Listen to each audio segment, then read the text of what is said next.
Allora facciamo un applauso a Bevande Verona, il nostro sponsor, che festeggiamo insieme anche A Gianfranco Beckerle, sì.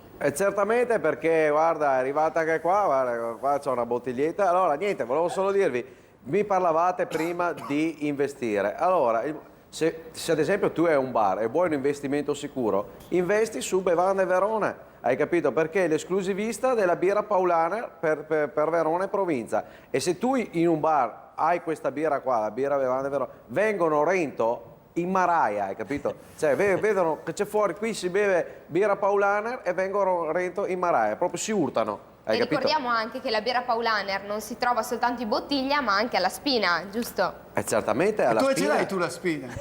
Ce l'hai anche lì ai Caraibi? Ce l'hai in ufficio? Sì, ce l'ho qua nel chioschetto qua di fronte e gli ho portato, e sono venuto solo con cassette di birra e anche con i fusti, vero? Cioè, ce l'abbiamo qua. Guarda, ti faccio vedere qua. Adesso me la passa, eccolo qua. La birra alla spina, eccola qua.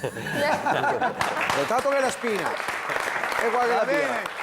Allora grazie ancora. Eccola qua, la birra alla spina. Al nostro sponsor adesso ci sarà una birra Paulane per tutti i nostri ospiti, per gli ospiti più giovani invece una bevanda più soft. Esatto, Gigi.